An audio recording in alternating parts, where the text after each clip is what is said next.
Pre DElEd परीक्षार्थियों के लिए बड़ी अपडेट है। आपको बता दें, प्री डीएलएड के काउंसलिंग कार्यक्रम को एक बार पुनः संशोधित कर दिया गया। बहुत से साथियों को अभी तक ये समझ में नहीं आ रहा है कि प्री डीएलएड का ये चरण कौन सा है। नमस्कार, आप देख रहे हैं Gyandhara Harsoli channel. Pre DElEd counselling 2021 की संपूर्ण प्रक्रिया को जानने के लिए लगातार आप बने रहे हमारे साथ में। आपको विस्तार से बताने वाले कि अब जो कैलेंडर संशोधित किया गया है वो किन के लिए किया गया। क्या आप इसमें काउंसलिंग करा सकते हैं? जी हाँ, बिल्कुल करा सकते हैं। यदि अभी तक आपने काउंसलिंग के लिए रजिस्ट्रेशन नहीं किया है तो अभी भी आप रजिस्ट्रेशन 3000 रुपये शुल्क के साथ करा सकते हैं। देखिए साथियों, सबसे पहले पंजीयक शिक्षा विभाग परीक्षा बीकानेर के द्वारा बीएसटीसी के रिजल्ट के बाद में 30 सितंबर से 17 अक्टूबर तक रजिस्ट्रेशन का पहले चरण के अंतर्गत मौका दिया गया था। पहले चरण में रजिस्ट्रेशन को खोला गया था। जिन्होंने रजिस्ट्रेशन करा लिया था, इसके बाद उनको 28 अक्टूबर से और 30 नवंबर तक कॉलेज में रिपोर्टिंग करने का मौका दिया था, क्योंकि रजिस्ट्रेशन के बाद आपको कॉलेज चॉइस लॉक करने के लिए कहा गया था और लगभग 6-7 चरणों में ये कैलेंडर संशोधित होता रहा और इसके बाद 30 नवंबर आखिरी डेट थी जब आपको कॉलेज में रिपोर्टिंग करानी थी। ये उनके लिए था जिन्होंने 3000 रुपये शुल्क जमा करा दी थी, चॉइस लॉक करा दी थी, कॉलेज अलॉट हो गया था और उन्होंने कॉलेज में रिपोर्टिंग करा दी थी। ये पूरा काम था प्रथम चरण का। आपको मैं बता दूं, यहाँ पर 30 नवंबर पहले चरण की अपवर्ड मूवमेंट की भी अंतिम तिथि थी। अपवर्ड मूवमेंट के लिए भी आपको 30 नवंबर तक का ही समय था, लेकिन इसके बाद से अपवर्ड मूवमेंट का भी कोई रिजल्ट नहीं आया। अब सरकार के द्वारा स्पष्ट किया गया है कि ऐसे निजी कॉलेजेज, प्राइवेट कॉलेजेज जिन्होंने कोर्ट में रिट लगा रखी थी, उनको भी सरकार ने अब अनुमति दे दी है और इसी सत्र से, इसी भर्ती के माध्यम से, इसी परीक्षा में जितने भी पास अभ्यर्थी हैं, योग्य अभ्यर्थी हैं, उनको काउंसलिंग में पुनः शामिल किया जाए। तो मैं आपको स्पष्ट कर दूं, जिन्होंने रजिस्ट्रेशन करा लिया है उनको दोबारा रजिस्ट्रेशन कराने की ज़रूरत नहीं है, लेकिन जिन्होंने रजिस्ट्रेशन नहीं कराया वो 20 दिसंबर से 30 दिसंबर तक, क्योंकि 17 से 19 तक तो अपनी प्रोफाइल को अपडेट करेंगे वो कॉलेज जिन्होंने, जो अभी हाल ही में जिनको काउंसलिंग कार्यक्रम में उच्च न्यायालय के निर्णय के अधीन शामिल किया गया।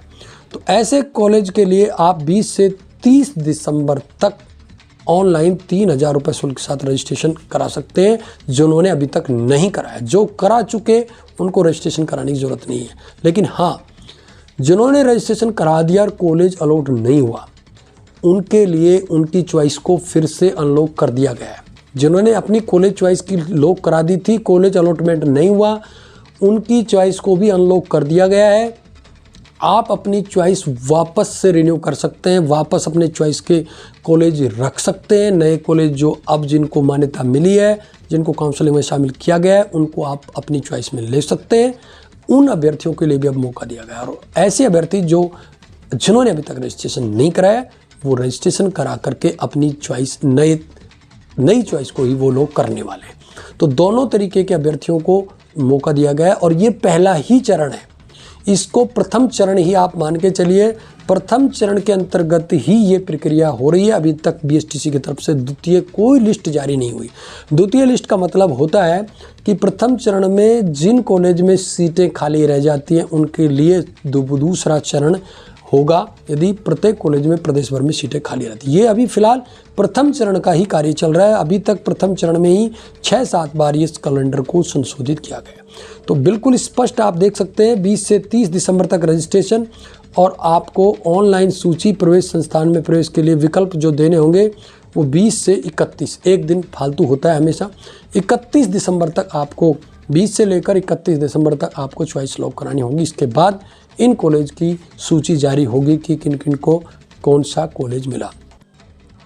बिल्कुल स्पष्ट है, ऑनलाइन विकल्प देने होते पूर्व में विकल्प लॉक कर चुके अभ्यर्थियों को सूचित किया जाता है। बिल्कुल स्पष्ट रूप से कहा गया है कि उनकी चॉइस को अनलॉक कर दिया गया है, वो पुनः अपने नए विकल्पों के साथ अपनी चॉइस को लॉक कर सकते हैं प्री डीएलएड की आधिकारिक वेबसाइट पर जाकर। ये बड़ी अपडेट है।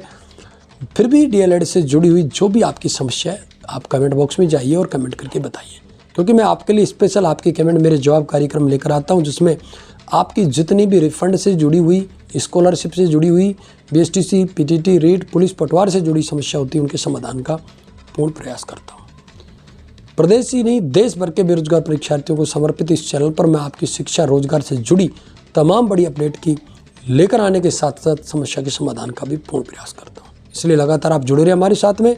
इसके लिए आप हमारे चैनल को सब्सक्राइब अवश्य कर लें, जिससे हमारी प्रत्येक अपडेट का नोटिफिकेशन आप तक पहुँचता रहे, प्रत्येक बड़ी अपडेट आप तक मिलती रहे। इसके लिए आप हमारे टेलीग्राम ग्रुप को भी ज्वाइन कर लें। इसका लिंक आपको नीचे डिस्क्रिप्शन में मिल जाएगा, या फिर आप टेलीग्राम के सर्च बॉक्स में जाकर ज्ञानधार रसोली सर्च करके भी हमारे टेलीग्राम ग्रुप को ज्वाइन कर सकते हैं।